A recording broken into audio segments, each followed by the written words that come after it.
For 35 years, he was one of North Korea's most powerful men, a lieutenant general who investigated dissidents and enforced loyalty. He had everything the regime could offer: a luxury apartment, special food rations, even a personal car. But when his 7-year-old granddaughter's heart began to fail, none of it mattered. In a country where the elite live like kings and the people starve, he discovered a brutal truth: even power can't save you when the system is broken. This is the story of a man who chose love over loyalty and freedom over everything he'd ever known. If these stories matter to you, please subscribe and hit the notification bell. My name is Kim Chul-soo. It's a pseudonym, but there's no reason to hide anymore. I was a lieutenant general in North Korea's State Security Department. 35 years. That's how long I served the regime.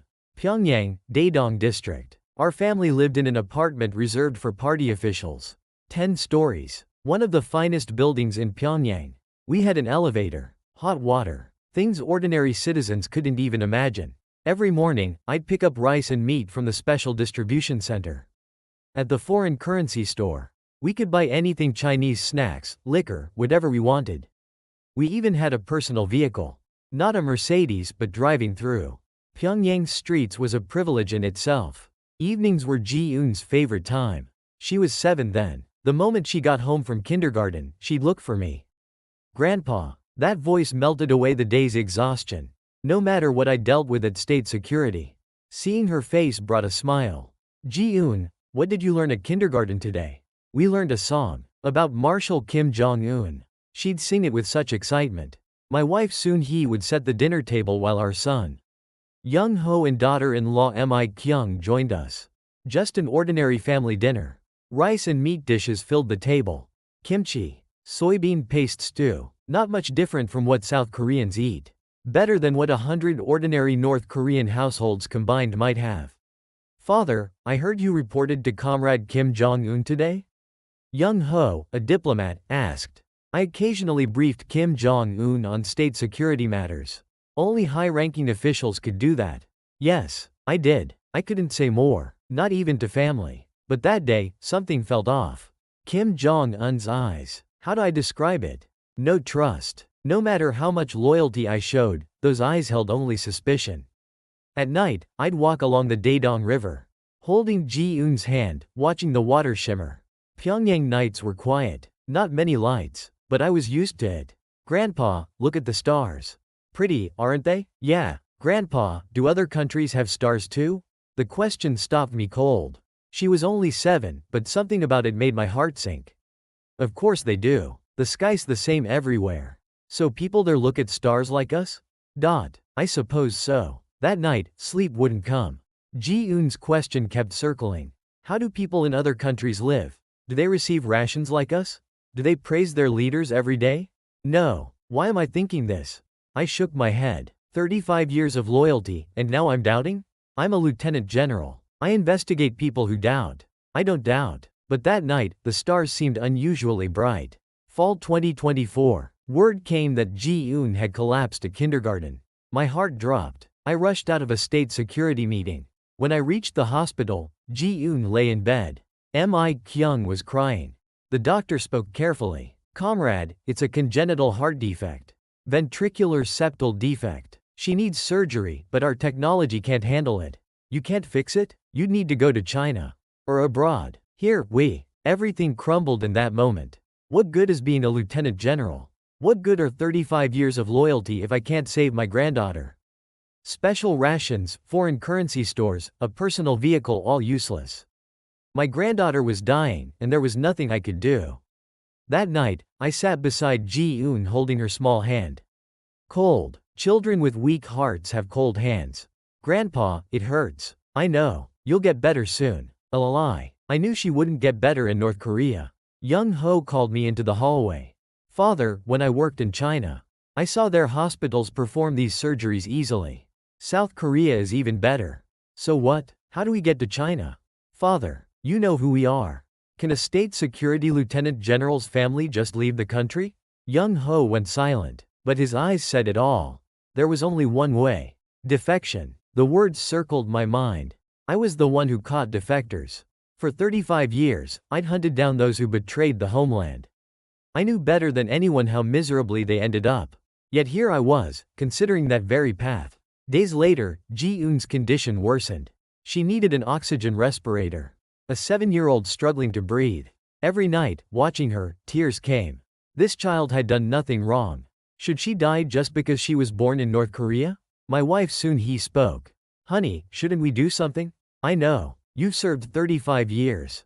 Can't we think about our family now? The words pierced me. She was right. I'd lived my whole life for the country. Couldn't I live for my family now? But it wasn't easy. Abandoning 35 years. Leaving my parents' graves behind. That night, sleep wouldn't come again. Through the window, the Daedong River flowed. Pyongyang's night remained quiet, but my heart wasn't quiet. Ji-eun's weak breathing echoed in my mind. I have to save her. Somehow, I have to save this child. Early 2025, Ji-eun's condition kept deteriorating. One evening, Young Ho spoke. Father, when I worked in China, I saw it. Chinese hospitals are incomparable to ours. In South Korea, heart surgery is routine. They can save Ji-eun. I knew what he was getting at. I didn't want to hear it. Young Ho, stop. Father, think about Ji-eun. You think I'm not thinking about her? My voice rose. Mi Kyung started crying.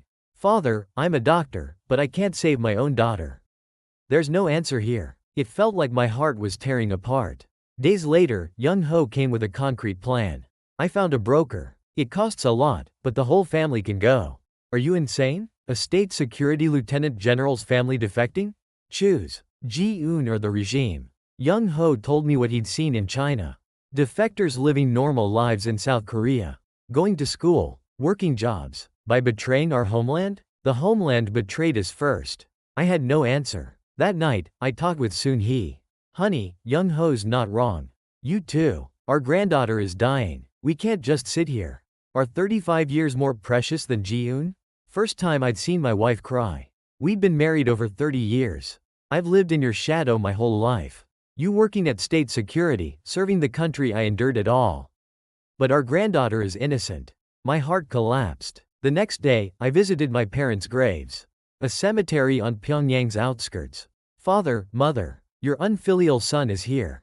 I sat before the tombstones for a long time. I'm leaving to save my granddaughter. You were a grandfather too, Father. You understand, don't you? The wind blew. It felt like Father was answering. On the way home, my decision solidified. No, it had to. That night, we held a family meeting. I've thought it over. Young Ho's right. Young Ho and Mi Kyung looked at me in shock. But it won't be easy. We prepare thoroughly. If we're caught, it's over. We're ready, Father. That's how we decided to defect. But I still wasn't certain. Was this really right? Was abandoning 35 years right? Every night, watching Ji-eun, I asked myself. And every night, the same answer came. I have to save her. Somehow, I have to save this child. Late 2025. Preparations moved forward smoothly. Young Ho connected with a broker. We gathered the money. Being a state security lieutenant general meant I could accumulate U.S. dollars. We secured an escape route. Crossed the Yalu River into China, then through Southeast Asia to South Korea. But certainty still escaped me. Was this really right? Then one day, a subordinate came carefully to my office. Lieutenant General, I need to tell you something. What is it? He looked around, then spoke quietly. Your name appeared on the recent investigation list. My mind went blank. What are you talking about? Kim Jong-un recently suspects high-ranking officials. You're no exception. On what grounds? Grounds aren't necessary. You know that. Suspicion is enough. He left quickly. I sank into my chair. 35 years of loyalty. But now that loyalty meant nothing. Once you're suspected, it's over. That night, I came home. Ji-eun lay in a hospital bed. Her condition had worsened. Oxygen respirator on, breathing in shallow gasps. Grandpa. Yes, Ji-eun. Grandpa's here. I held her small hand. Cold. Grandpa, when will I get better? Soon. Grandpa will make sure you get better. Ji-eun smiled. Seeing that smile, everything became clear. No more time to hesitate. If we don't go now, both Ji-eun and I are finished. I called the family together. We leave tomorrow. What? Tomorrow? I confirmed at state security today. I'm under investigation. No time. My wife's face went white.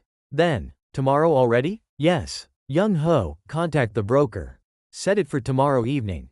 Understood, father. Mi Kyung, pack Ji-eun's medicine. Soon he, pack only essentials. We can't take much. That night, no one slept. At dawn, I went to my parents' graves one last time. Father, mother, I'm really leaving now. To save my granddaughter. Please forgive me. Tears came. On the way back, I looked at the Daedong River one last time. A river I'd never see again. When I got home, the family had finished preparing. One small bag each. Ready? Yes, father. Good. We leave this evening. Act normal. We absolutely cannot get caught. That day felt like hell. I went to state security and worked as usual. But my mind was entirely on the evening. Finally, quitting time arrived. No turning back now. We have to survive. I have to save Ji-eun. January 2026. That evening, we left in my official state security vehicle. On the surface, a regional inspection tour. In reality, an escape. Lieutenant General, where are you headed? The checkpoint guard asked. Hamgyong Province State Security Inspection. I'll check your papers. I handed over forged documents. Perfect papers made using state security connections. You may pass. First checkpoint cleared. The car was silent. Soon he held Ji-eun in the backseat. Ji-eun wore an oxygen respirator. Young Ho drove while Mi Kyung monitored Ji-eun's condition. Is Ji-eun okay? Yes, father. She took her medicine and she's sleeping now. Good. Let's stay as quiet as possible. Leaving Pyongyang was the hardest part.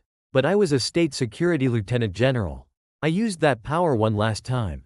Second checkpoint. The guard made a phone call. My heart felt like it stopped. You may pass. I exhaled in relief. We left Pyongyang behind, changed vehicles and headed north.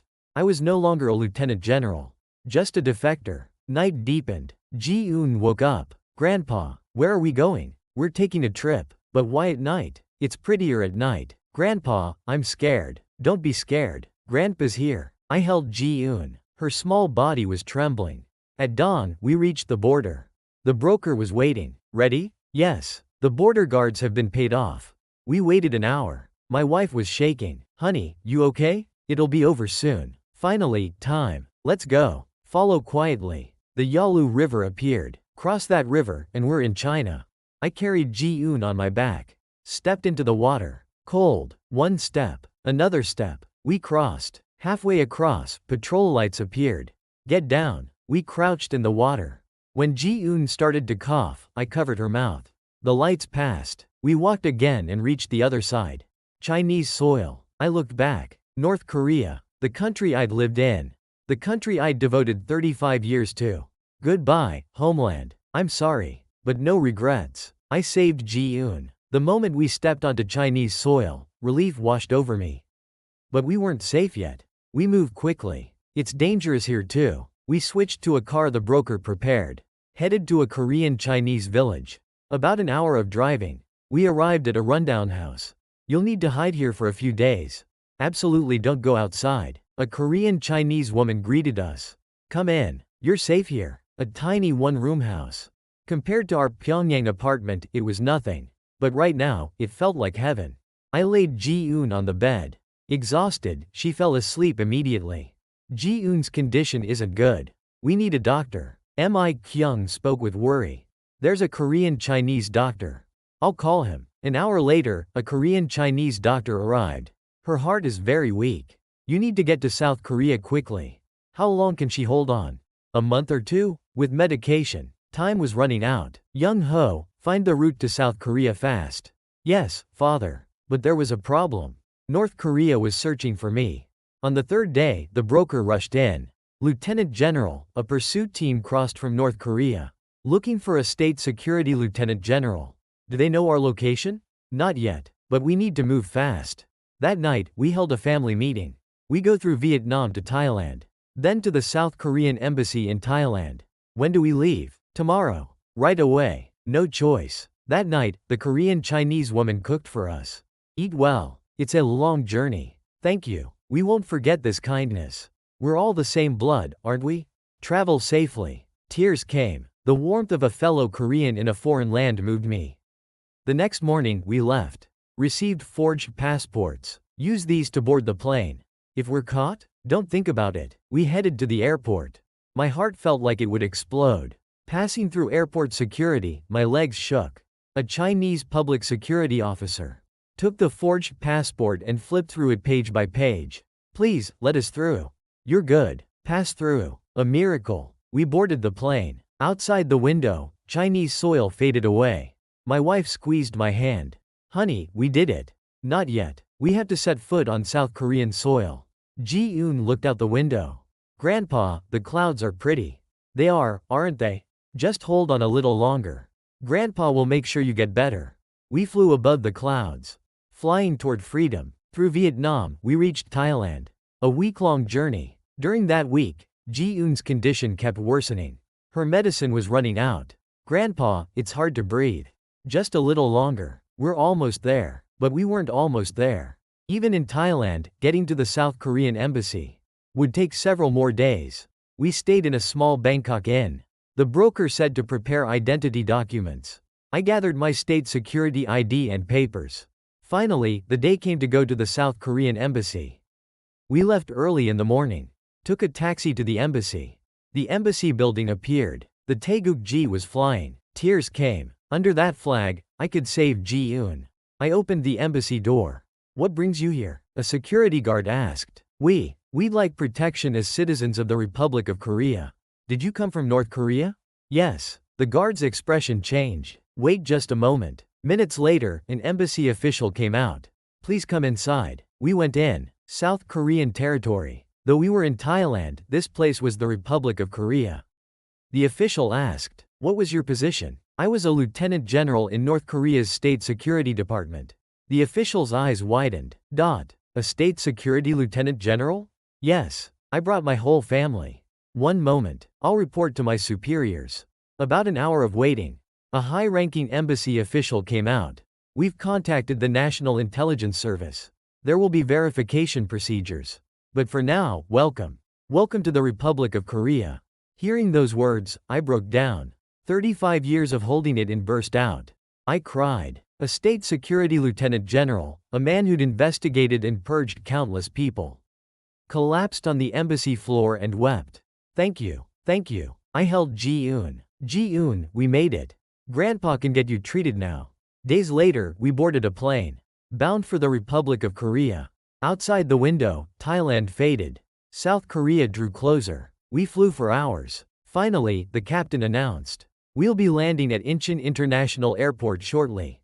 Incheon, Republic of Korea, the land of freedom. The plane touched down. The door opened. I breathed Korean air. We survived. We made it. March 2026. We arrived at Incheon Airport. National Intelligence Service officers were waiting. A former state security lieutenant general. That's a first. Welcome. The identity verification process took days. But during that time, we could take Ji-eun to the hospital. Seoul National University Hospital. The doctor said, surgery will cure her completely. Don't worry. Hearing those words, my knees buckled. Thank you, thank you. A week later, Ji-eun's surgery. 5 hours. A major operation. We waited outside the operating room. The longest hours of my life.